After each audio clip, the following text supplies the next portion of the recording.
The house had always been quiet, but that evening it felt different. The air was heavy, like something had been waiting to happen for a long time. The small living room was neat as always. The curtains were drawn halfway, and a faint orange light from the setting sun slipped through the fabric and stretched across the floor. It looked peaceful from the outside. Inside, it was not. She stood near the kitchen doorway, her arms crossed tightly against her chest. Her face looked firm, but her eyes were tired. Years of hard work had left soft lines around them. She had raised her son alone since he was a baby. There had been no one else to share the weight. She had worked double shifts, skipped meals, and sold her jewelry more than once just to keep the lights on.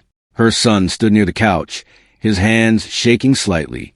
He was no longer a child, but in that moment he looked like one. He had finished school almost a year ago, but things had not gone as planned.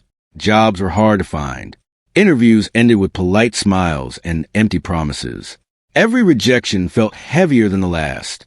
Their arguments had become more frequent over the past few months. At first, they were small. She would ask about job applications. He would say he was trying. She would remind him that trying was not enough. He would feel hurt and misunderstood. Slowly, those small arguments grew sharper. That evening, the argument started like many others. "You cannot sit and wait for life to change," she said, her voice controlled but firm. "I'm not waiting," he replied quickly. "I go out every day. You think I enjoy coming back with nothing?" "I think you are afraid," she said. Afraid to push harder. Her words hit him hard. He felt his chest tighten. He had always believed that no matter what happened, she was on his side. Hearing doubt in her voice felt worse than any rejection letter. "You don't believe in me anymore," he said quietly. She looked away for a second. That small movement felt like confirmation to him. Silence filled the room. The clock on the wall ticked loudly.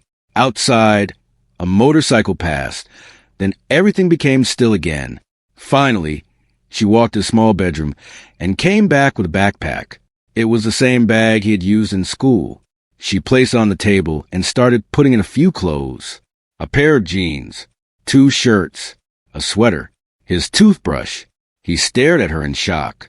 "What are you doing?" he asked. "You need to leave," she said. The words were calm, but they cut deep. "At least for now," she added. He felt like the ground had disappeared under his feet. "You're kicking me out?" he asked, his voice breaking. "I am giving you a chance," she replied. "This is a chance," he almost laughed.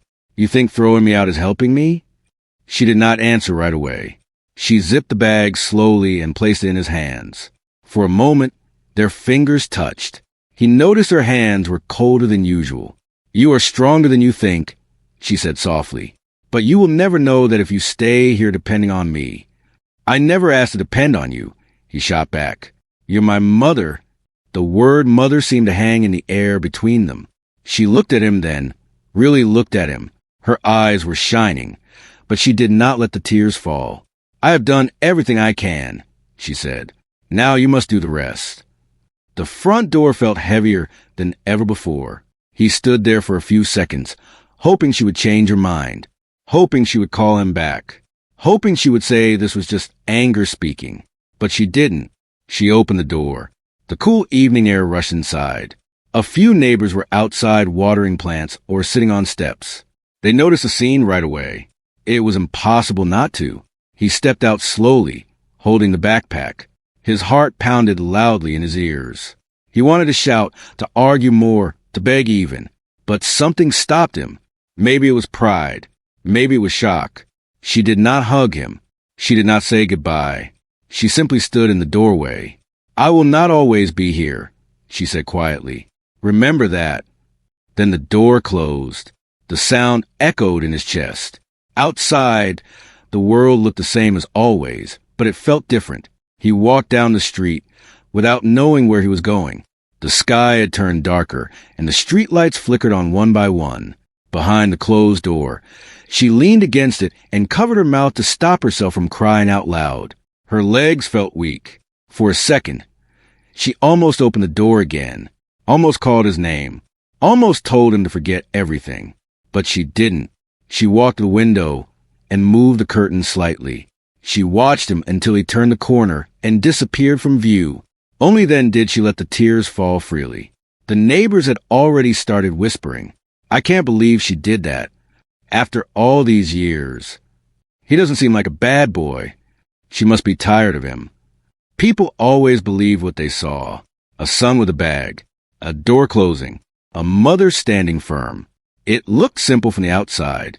Inside, it was not simple at all. He walked for almost an hour before calling a friend. His voice trembled as he explained what happened. The friend agreed to let him stay for a few nights. It was not a long-term solution, but it was something. That night, lying on a strange couch, staring at a ceiling he did not recognize, he felt anger rising inside him. How could she do this? After everything they had been through together? After all the nights they had shared stories over simple dinners? After all the sacrifices she had made? The memories made it worse. He remembered her coming home late from work, exhausted but still cooking for him. He remembered her cheering loudly at his school events even when she had a fever. He remembered the way she used to sit beside his bed when he was sick. Was all of that real, or had he imagined it? Back in the quiet house, she walked into his empty room. The bed was unmade. A book lay open on the desk.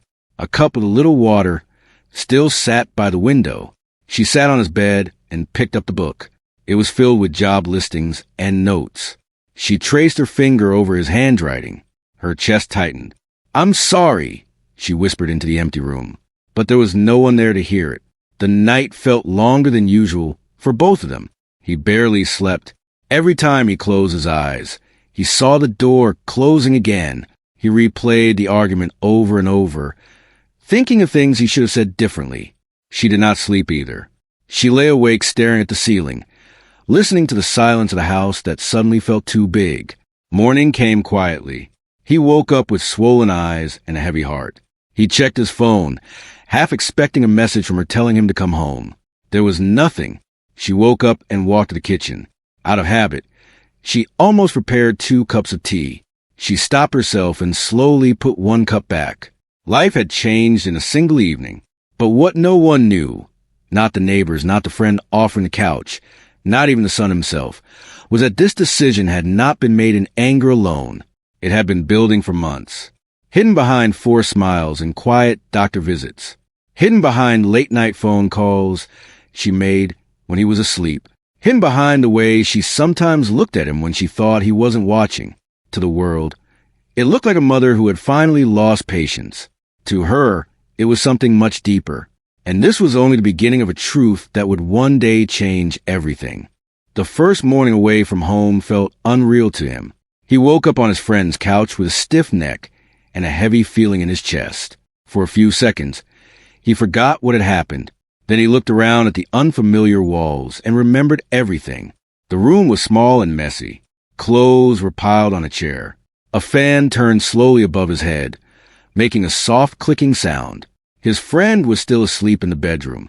The house was quiet, but his mind was not. He picked up his phone again. No missed calls. No messages. He stared at the screen for a long time, almost willing it to light up. It didn't. He sat up and rubbed his face. The memory of the door closing played in his head once more. He told himself he wouldn't think about it again, but it was impossible. The scene felt stuck inside him like a song he couldn't stop hearing. When his friend finally came out of the bedroom, he tried to act normal. "You okay?" his friend asked carefully. "Yeah," he lied. "I'll figure something out." His friend nodded but didn't push further. There was only so much comfort someone else could give. After washing his face and changing into one of the few clean shirts he had packed, he stepped outside. The sunlight felt too bright. People were already moving around, going to work, buying groceries, living their normal lives. It felt strange to him that the world had not paused for his pain. He walked to a nearby cafe that had free internet. He ordered the cheapest tea and opened his laptop. He searched for jobs again. Delivery driver, shop assistant, warehouse helper, call center agent. He applied to everything, even jobs he wasn't sure he could handle. Each time he clicked submit, he felt a small bit of hope. Each time he remembered past rejections, that hope shrank again. By afternoon, his phone battery was almost dead. He left the cafe and walked around the city aimlessly. He counted the money in his pocket. It wouldn't last long. He thought about going back home just to talk, just to understand. But pride stopped him. If she wanted him back, she would call. That's what he kept telling himself. Back at the house, his mother sat at the kitchen table alone. The chair across from her was empty. She looked at it for a moment before standing up and washing the dishes that were already clean. The silence in the house was louder than any argument they had ever had. Every corner reminded her of him. His shoes were still near the door. She hadn't moved them. She couldn't. She checked her phone, too. She had his number open on the screen, her finger hovering over the call button, but she didn't press it. He needs to try, she whispered to herself. He has to.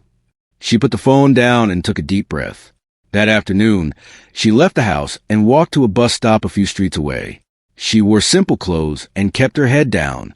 No one from the neighborhood noticed where she was going. The bus ride was long and quiet. She stared out the window, lost in thought. Meanwhile, he returned to his friend's place, tired and discouraged. His friend had to leave for work soon and looked uncomfortable. "I don't mind you staying," his friend said carefully. "But my landlord doesn't like extra people here. Just for a few days, okay?" "I understand," he replied quickly. He didn't want to be a burden. That night, he lay on the couch again. The ceiling looked the same as the night before, but he felt different. The anger was still there, but now it was mixed with fear. What if he couldn't find a job soon? What if this was the start of something worse? He thought about all the times his mother had warned him about being prepared for life. He used to roll his eyes when she talked about responsibility. Now her words echoed in his mind. The next few days passed slowly. He received 2 replies to his job applications. One was a polite rejection. The other invited him for an interview at a small repair shop across town. It wasn't a dream job, but it was something. On the morning of the interview, he woke up early. He borrowed a clean shirt from his friend and carefully combed his hair. As he looked at himself in the mirror, he saw someone more serious than before. The last few days had changed him. "Good luck," his friend said before leaving. The repair shop was noisy and smelled of oil and metal. Tools hung neatly on the walls. The owner, an older man with tired eyes but kind manners, asked him simple questions. "Do you know how to fix basic electrical problems?" the owner asked. "A little," he replied honestly, "but I'm willing to learn." The owner studied him for a moment. "Willing to learn is more important," he said. The interview was short. The owner told him he would call within a few days. As he stepped outside, he felt a small spark of hope again. It wasn't much, but it was enough to keep him moving. Back across town, his mother sat in a quiet waiting room. The walls were pale, and the air smelled like disinfectant. She held a small file in her hands, her fingers gripping it tightly. When her name was called, she stood up slowly and followed a nurse down the hallway. The doctor spoke gently but seriously. There were test results to discuss, treatment plans, costs, time. She listened carefully, asking practical questions. She didn't mention her son once, but when the doctor asked if she had family support, her eyes filled with tears. "I'm fine," she said softly. "I can manage." After the appointment, she sat alone on a bench outside the building. The sky was cloudy, and a light breeze moved her hair. She closed her eyes for a moment, letting the weight of everything settle inside her. She thought about him sleeping on someone else's couch. She imagined him walking through the city alone. Her heart ached, but she didn't change her decision. He must stand on his own, she told herself again. That evening, he received a call from the repair shop. "We can offer you a trial period," the owner said. "Low pay at first. If you work hard, it can increase." His heart raced. "I'll take it," he said quickly. When the call ended, he sat down and covered his face with his hands. For the first time since leaving home, he felt something close to relief. He wanted to call his mother and tell her. He wanted to say, "See, I did it." But the memory of her calm face as she handed him the bag stopped him. Instead, he sent a short message. "I found a job." He stared at the screen after sending it. Minutes passed, then an hour. Finally, his phone vibrated. "I knew you would." That was all she wrote. No extra words. No apology. No invitation to come back. He read the message again and again. Part of him felt proud. Another part felt confused. Why did she sound so sure? Why did it seem like she had expected this? That night, he slept a little better. Not perfectly, but better. And across town, in the quiet house that still felt too empty, she held her phone close to her chest after reading his message. A small smile appeared on her face through tears. The distance between them remained. The hurt was still there. The questions were unanswered. But something had started to change. He had taken his first real step alone. And she was watching, even from far away. The days slowly turned into weeks. The repair shop became part of his routine. Every morning, he woke up before sunrise, folded the blanket on the couch carefully, and stepped outside with a quiet determination he had never felt before. The air in the early hours was cold, but it helped clear his thoughts. The repair shop was not easy work. His hand became rough from lifting heavy tools and machines. Oil stains never fully washed off his fingers. Some days customers were impatient. Some days he made mistakes and felt embarrassed. But he did not quit. He stayed late when needed. He listened carefully when the owner explained something twice. At night, when his body felt tired, he noticed something surprising. The anger he once carried toward his mother was slowly fading. It was being replaced by something else. Confusion. Why had she seemed so calm when she told him to leave? Why had her message sounded proud instead of cold? The more he thought about it, the less it made sense. He started paying closer attention to his memories. He remembered how, months before that night, she had begun visiting the doctor more often. She used to brush it off when he asked. Just routine checkups, she would say. But now, he remembered the way she sometimes sat quietly at the table, staring at nothing. The way she looked tired, even on days she hadn't worked extra hours. The way she held her side once when she thought he wasn't looking. He had ignored those moments at the time. He had been too focused on his own frustration. One afternoon at the repair shop, an older customer came in to fix a broken fan. While waiting, the man started talking about his children. They live far away, the man said with a small smile. Sometimes parents must act strong, so their children can become stronger. The words caught him off guard. He didn't respond, but he thought about them for the rest of the day. That same evening, across town, his mother sat once again in a quiet hospital room. The walls were pale, the lights too bright. A thin blanket covered her legs. A machine beside her made soft beeping sounds. She looked smaller than she used to. Her shoulders seemed fragile. The nurse adjusted the tube in her arm gently. "You should have someone with you," the nurse said kindly. "A family member." "I'm fine," she replied softly. But when the nurse left, she closed her eyes tightly. She hated lying. She hated being alone in moments like this. Still, she told herself it was necessary. The doctor had been clear weeks ago. The illness was serious. It had likely been growing quietly for some time. Treatment could slow it down, maybe even control it for a while, but there were no promises. The costs were high. The process would be long. When she first heard the diagnosis, her mind did not think about herself. It thought about her son. He had always depended on her for everything: rent, food, emotional support. He had talent, but he lacked urgency. He believed she would always be there to catch him if he fell. The doctor's words had changed that belief instantly. "I may not always be here." That sentence had stayed in her mind like an echo. At first, she thought about telling him the truth. She imagined sitting him down at the kitchen table, explaining everything calmly. She imagined him crying, promising to take care of her. She imagined him giving up job searches to stay by her side. And that was exactly what she feared. She did not want his life to become smaller because of her illness. She did not want him to feel trapped by duty. She wanted him to stand on his own feet before anything happened to her. The decision to push him out had not come from anger. It had come from fear. Not fear of being alone, but fear of leaving him unprepared. Back at the repair shop, he received his first small payment after completing 2 weeks of work. It wasn't much, but when he held the money in his hand, something inside him shifted. For the first time, he felt responsible for himself. He used part of the money to help his friend with groceries. The rest he saved carefully. That night, he sent another short message. I got paid today. A few minutes later, the reply came. Good. Save some of it. He smiled slightly. That sounded like her.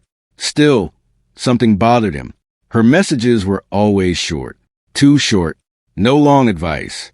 No extra questions. Just simple words. He decided to visit the neighborhood one afternoon after work. He told himself it was just to collect some old documents he had forgotten. But deep down, he wanted to see her, even if only from a distance. When he reached the street, everything looked the same. Children were playing outside. A woman was watering plants. The house stood quietly as always. He hesitated before walking closer. An older neighbor noticed him and waved. "You're back?" the neighbor asked. "Just for a minute," he replied. The neighbor looked at him carefully. "Your mother hasn't been well lately," the neighbor said without thinking much of it. His heart skipped. "What do you mean?" "She goes out often these days. Looks tired. I thought maybe you knew." He shook his head slowly. The neighbor continued talking about small things, but he wasn't listening anymore. His mind was racing. He walked toward the house, but stopped before knocking. What if she didn't want to see him? What if she was still firm about her decision? Instead of knocking, he stepped back and looked at the window of her bedroom. The curtains were slightly open. The room looked empty. He left without being seen. That night he couldn't sleep. The neighbor's words kept repeating in his mind. Not well lately. The next day at work, he almost dropped a tool because he was distracted. The shop owner noticed. "Something wrong?" the owner asked. He hesitated, then shook his head. "Just thinking." "Thinking is fine," the owner said gently, "but don't let it break your focus." After work, instead of going back to his friend's place, he followed a feeling he couldn't ignore. He remembered the bus route near their neighborhood. He remembered seeing his mother waiting there sometimes. He walked toward the bus stop and waited. It felt foolish at first. What if she didn't come? What if he was imagining everything? But after nearly 30 minutes, he saw her. She stepped off the bus slowly. She was holding a small folder close to her chest. She looked thinner, paler. When she walked, her steps were careful, as if she was saving energy. He felt his throat tighten. For a second, he almost called out to her, but something stopped him again. He watched from a distance as she adjusted her scarf and walked down the street toward home. She didn't see him. As she disappeared behind the gate, he stood frozen. All the pieces in his mind began connecting. The doctor visits, the tired eyes, the sudden decision to push him away, the short messages. A heavy feeling settled in his chest. He realized that maybe the story he had told himself, that she was tired of him, that she wanted freedom, might not be true. Maybe the truth was something else. He walked back slowly, his thoughts louder than ever. If she was sick, why hadn't she told him? Did she think he was too weak to handle it? Or did she not want to burden him? For the first time since leaving home, his anger completely disappeared. In its place was worry. That night, he sent a different message. "Are you okay?" The reply came later than usual. "I'm fine. Focus on your work." He stared at the words. They felt protective, almost too protective. He put his phone down and sat in silence. He remembered the night she said, "I will not always be here." At the time, he thought it was just a dramatic sentence spoken in frustration. Now it felt like a warning. He realized something important that night. Being pushed out had forced him to grow. He had learned to wake up early, to work hard, to manage money. He had stopped waiting for life to carry him. But maybe that was exactly what she wanted. And if that was true, then the story was much deeper than a simple argument between a mother and her son. Somewhere behind her silence, behind the closed door and the calm messages, there was a truth she was carrying alone, and he was finally ready to face it. The next morning, he woke up with a different feeling in his chest. It was no longer just confusion. It was urgency. He could not ignore what he had seen at the bus stop. The way she walked slowly, the way she held that folder so tightly, the way her shoulders seemed smaller than before. It did not match the strong woman who had stood at the door and told him to leave. At work, he tried to focus, but his mind kept drifting back to her. The sound of tools hitting metal felt distant. Even the shop owner noticed a change. "You look like you didn't sleep," the owner said while wiping his hands with a cloth. "I didn't," he admitted quietly. The owner studied him for a moment. "Family?" he asked. He nodded. The owner sighed softly. "Work is important, but don't lose people while trying to prove something." Those words stayed with him all day. When his shift ended, he did not go back to his friend's place. Instead, he went straight to the bus stop again. This time, he didn't hide. He waited where she could see him. The evening air felt cool. People moved around him without noticing his racing thoughts. Every bus that stopped made his heart beat faster. Then he saw her. She stepped down from the bus carefully, just like the day before. When she looked up and saw him standing there, she froze. For a few seconds, neither of them moved. He noticed her face clearly now. There were dark circles under her eyes. Her skin looked pale. She tried to straighten her posture, as if to look stronger. "What are you doing here?" she asked calmly, but her voice was softer than usual. "I should ask you that," he replied. She held the folder closer to her chest. "I was just out." He took a step closer. "Out where?" She did not answer immediately. Instead, she looked around, uncomfortable with people passing by. "Let's go home," she said quietly. The word home sounded strange between them. Still, they walked side by side toward the house. The distance felt heavier than before. When they reached the door, she unlocked it slowly. He stepped inside after weeks away. The smell of the house felt familiar and painful at the same time. Nothing had changed. His shoes were still near the door. His old jacket still hung on the hook. It was as if time had paused inside these walls. She placed the folder on the table quickly, almost trying to hide it, but he had already seen the hospital logo printed on the cover. He looked at it, then at her. "How long?" he asked. Her eyes shifted away. "It's nothing serious." "Don't," he said firmly. "Please don't say that." Silence filled the room again. Just like the night, everything changed. But this time it felt different. This time he wasn't angry. He was afraid. She sat down slowly on the chair, as if her legs were tired. "It's just treatment," she said after a moment. "Doctors always exaggerate things." He pulled the chair across from her and sat down. "Why didn't you tell me?" She looked at him, and for the first time since he had known her, she looked unsure. "Because you would have stayed," she answered honestly. He felt his throat tighten. "Of course I would have stayed." "That's exactly why," she replied. Tears formed in her eyes, but she did not look away this time. "You were already struggling," she continued. "You needed to stand on your own. If I told you, you would have forgotten your future and focused only on me." He shook his head slowly. "I'm your son. That's what I'm supposed to do." "No," she said gently. "You're supposed to live your life." The words were not harsh. They were tired, real. He reached for the folder and opened it carefully. Test results, appointment dates, treatment plans, words he barely understood but knew were serious. "You've been going through this alone?" he asked. She smiled faintly. "I've been going through life alone for a long time. I'm used to it." That sentence hurt him more than anything else. "I thought you were tired of me," he admitted. "I thought you didn't believe in me." She looked shocked. "Tired of you?" she repeated softly. "You are the only reason I keep fighting." Her voice broke at the last word. The strong wall she had built for weeks began to fall. Tears rolled down her cheeks freely now. She did not wipe them away.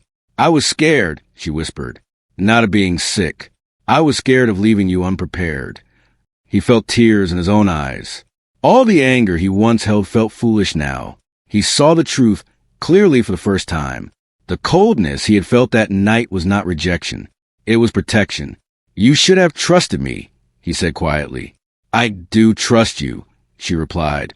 "That's why I knew you would survive." They sat in silence for a long moment. The room no longer felt heavy with anger. It felt heavy with honesty. He looked around the house again. It suddenly felt smaller, more fragile. "I got the job because you pushed me," he admitted. "I hated you for it at first, but I kept going because I wanted to prove you wrong." She gave a small laugh through her tears. "And you proved me right." That made him smile for the first time that evening. The conversation did not fix everything instantly. There were still fears, still unanswered questions about the future. But something important had changed. They were no longer standing on opposite sides of a closed door. He moved back into the house that night, not because he was dependent again, but because they both understood something new. The next morning, he went to work as usual. But now, after his shift ended, he went with her to the hospital. He sat beside her during appointments. He listened carefully to the doctors. He asked questions she had been too tired to ask. She didn't argue. She didn't push him away again. You still need your own life, she reminded him gently one evening. I have one, he said, and you're part of it. Days became more structured. He balanced work and hospital visits. He learned how to cook simple meals when she felt weak. He paid part of the bills with his salary. It wasn't much, but it mattered. The neighbors noticed a change. They saw him carrying groceries. They saw him helping her into the house slowly.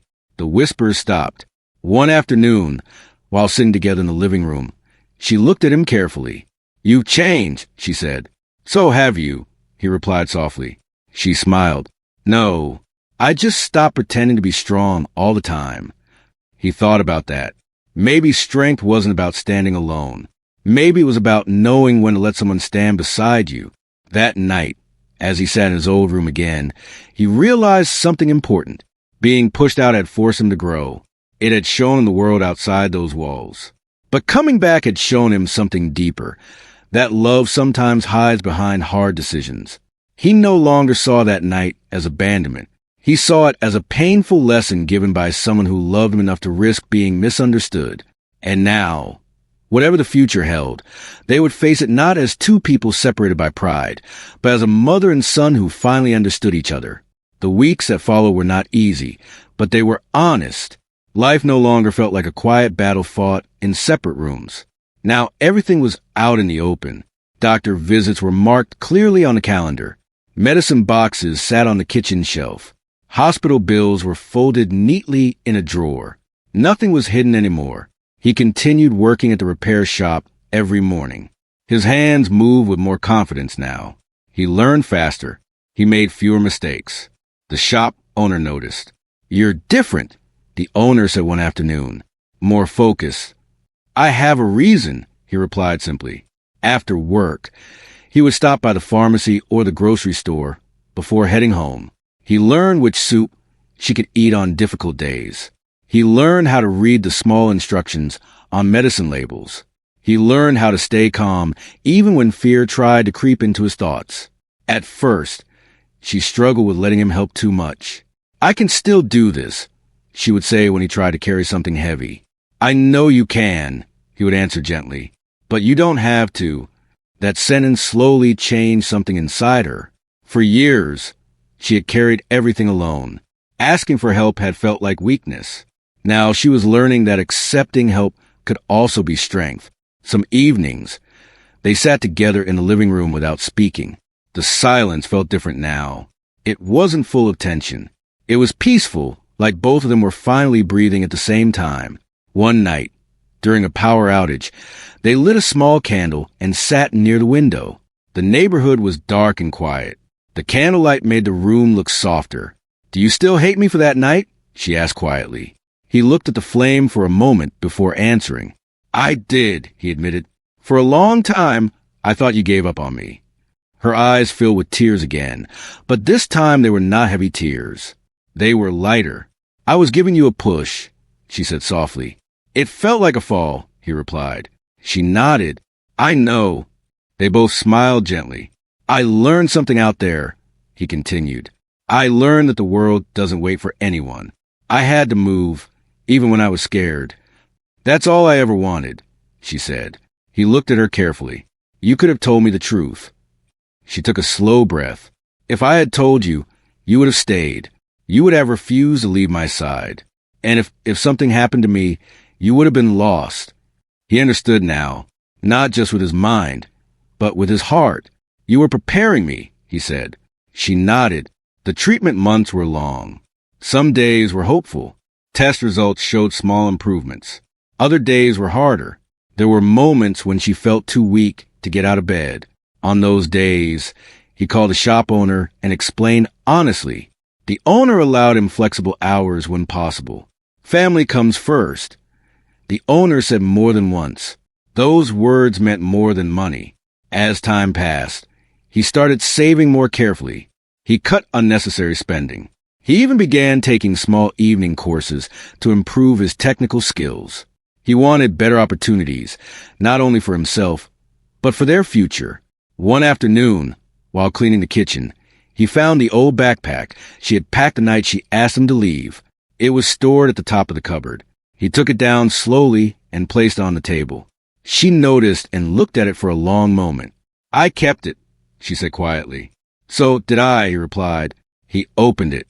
Inside, there was a folded piece of paper he had never seen before. He pulled it out carefully. It was a short handwritten note. "I hope one day you understand why I had to do this. You are stronger than you believe. Never doubt that." His hands trembled slightly as he read it. "You put this in there?" he asked. She nodded. "I wanted to give it to you, but I couldn't.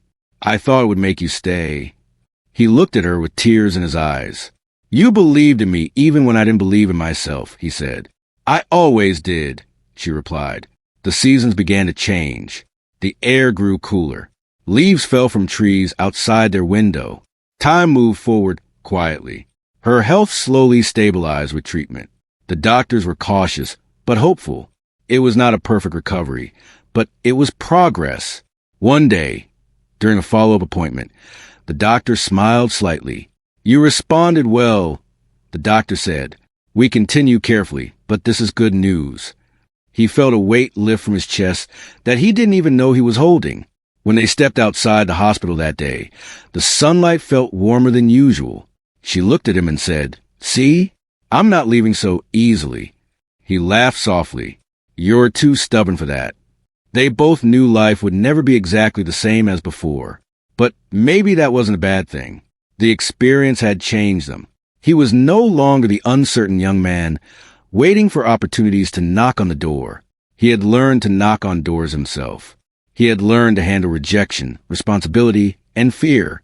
And she was no longer carrying the world alone. She had allowed herself to lean on someone else.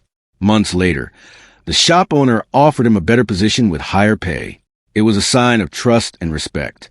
"You earned this," the owner said. That evening, he brought home a small cake to celebrate. They didn't need a big party. Just the two of them sitting at the table was enough. "I'm proud of you," she said as he cut the cake. "You always were," he replied. She smiled. "Yes, but now you see it too."